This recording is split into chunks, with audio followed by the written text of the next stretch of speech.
नमस्कार, मैं हूं नीतीश ठाकुर और आप देख रहे हैं कैपिटल टीवी बिहार। आपने वो कहावत सुनी होगी कि खिसियानी बिल्ली खंबा नोचे। इस वक्त प्रशांत किशोर और उनकी पार्टी जन स्वराज का यही हाल है, क्योंकि बिहार विधानसभा 2025 के चुनावों में जनता ने उन्हें इतनी करारी हार दी कि जो प्रशांत किशोर सरकार बनाने की बात करते थे, उनकी पार्टी का एक विधायक तक नहीं बन पाया था।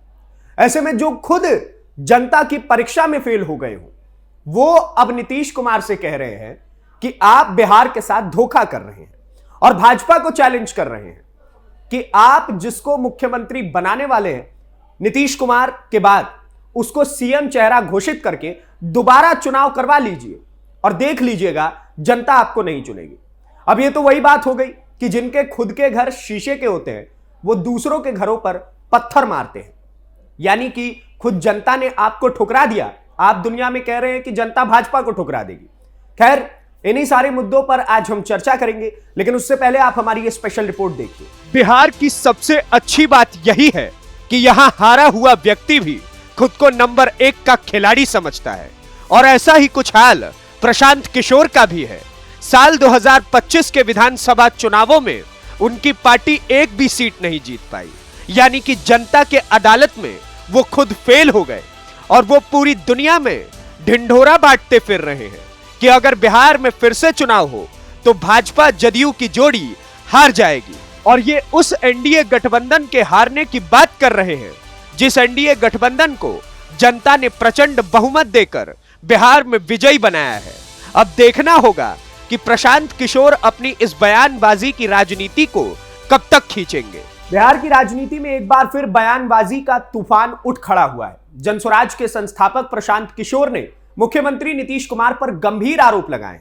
उन्होंने कहा कि बिहार चुनाव में एनडीए ने नीतीश कुमार के नाम पर वोट मांगे, लेकिन अब नेतृत्व बदलने की चर्चा हो रही है और यह जनता के साथ बहुत बड़ा धोखा है। इतना ही नहीं, प्रशांत किशोर ने यह भी कहा कि नीतीश कुमार जाते जाते अपने बेटे निशांत कुमार को सत्ता सौंपने की तैयारी कर रहे हैं और अगर ऐसा होता है तो यह परिवारवाद की राजनीति होगी।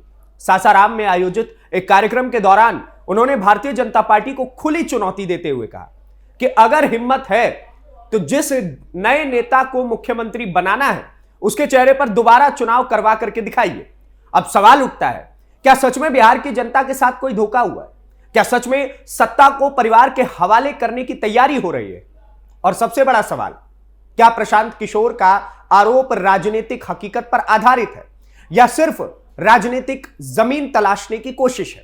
क्योंकि अगर हम बिहार की राजनीति को थोड़ा पीछे जाकर के देखें तो तस्वीर बिल्कुल अलग नजर आती है।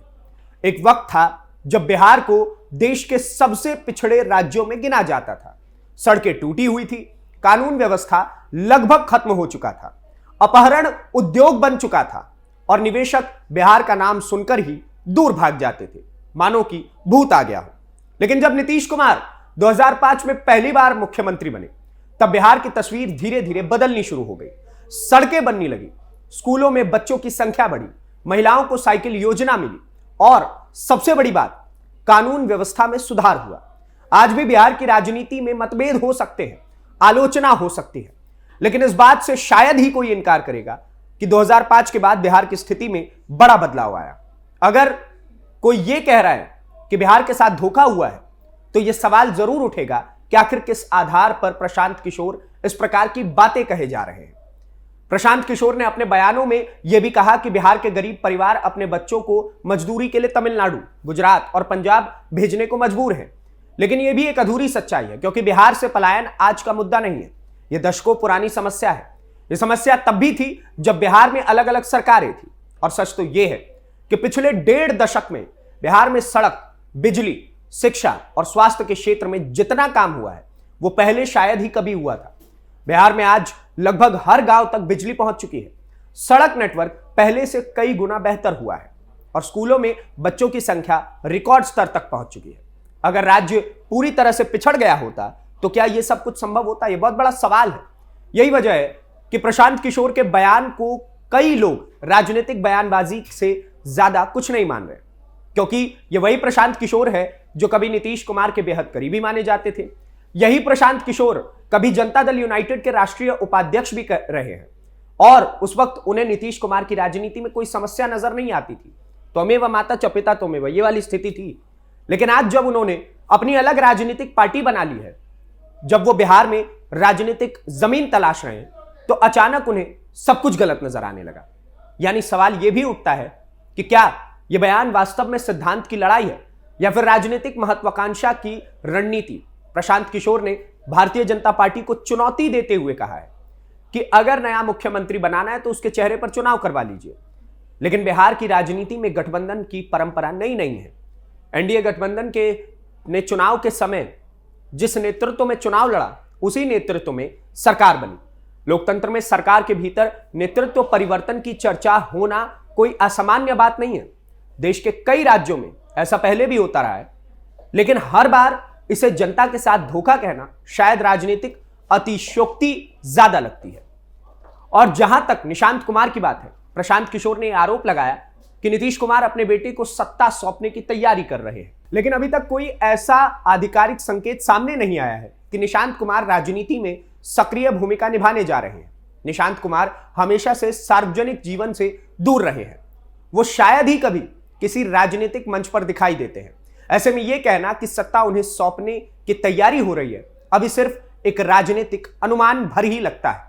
दिलचस्प बात तो यह है कि बिहार की राजनीति में परिवारवाद का सबसे बड़ा आरोप किन दलों पर लगता रहा है।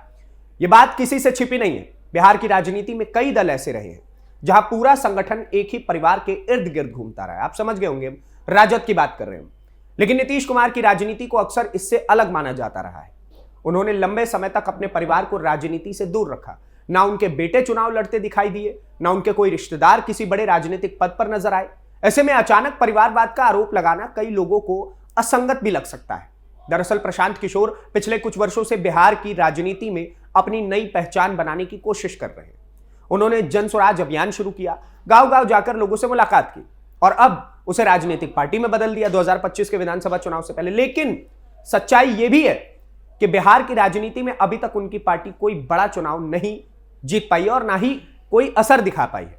ऐसे में राजनीतिक विश्लेषकों का मानना है कि तेज बयानबाजी के जरिए वो अपनी राजनीतिक मौजूदगी मजबूत करने की कोशिश कर रहे हैं, क्योंकि बिहार की राजनीति में जगह बनाना आसान नहीं है। यहां पहले से कई बड़े राजनीतिक दल मौजूद हैं और हर दल की अपनी मजबूत सामाजिक और राजनीतिक पकड़ है।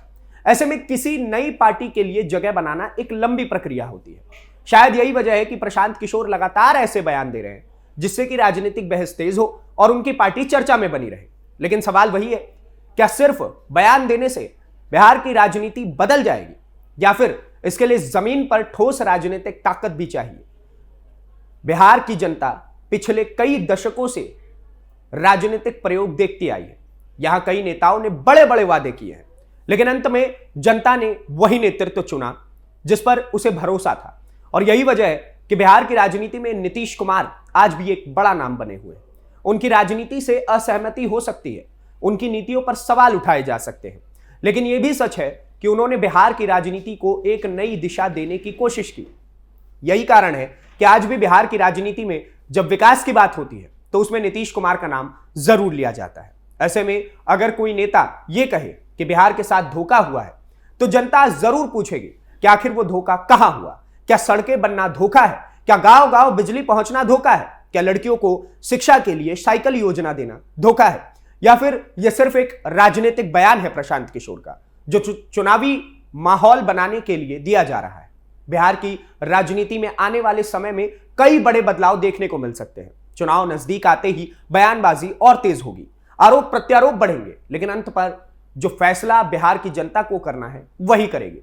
उसे तय करना है कि वो किसकी बात पर भरोसा करती है, किसकी राजनीति को सच्चा मानती है और किसे सिर्फ बयानबाजी समझती है। फिलहाल इतना जरूर कहा जा सकता है कि प्रशांत किशोर के इस बयान ने बिहार की राजनीति में एक नई बहस जरूर छेड़ दी है, लेकिन यह बहस किस दिशा में जाएगी और जनता किसे सही मानेगी, यह आने वाला समय ही बताएगा। बाकी आप क्या सोचते हैं प्रशांत किशोर के इस बयान को लेकर के, हमें कमेंट बॉक्स में बताएं। और इस प्रकार की वो जो टेका टिप्पणी लगातार नीतीश कुमार के सांसद बनने को लेकर के कर रहे हैं, उसको भी लेकर के हमें कमेंट बॉक्स में बताएं। आखिरकार क्यों पूरा का पूरा जो ये विपक्ष है वो इस वक्त बौखला चुका है प्रशांत की। जब से नीतीश कुमार ने ये बात कही कि वो राज्यसभा का चुनाव लड़ेंगे, जब से वो बोल रहे हैं लगातार कि मैं राज्यसभा का चुनाव लड़ूंगा, तब से ही पूरा का पूरा ये जो विपक्ष कि एक लॉबी है, सबके सब नीतीश कुमार के पीछे चढ़ चुके हैं कि आखिरकार उन्होंने बिहार के साथ धोखा कर दिया, ये कर दिया, वो कर दिया, जबकि हकीकत इससे बिल्कुल विपरीत है। आप क्या सोचते हैं इन सारी चीजों को लेकर के हमें कमेंट बॉक्स में बताइए, और उसी प्रकार की वीडियोस को देखने के लिए, एनालिटिकल वीडियोस को देखने के लिए कैपिटल टीवी बिहार को सब्सक्राइब कीजिए। धन्यवाद, नमस्कार, जय हिंद, जय बिहार।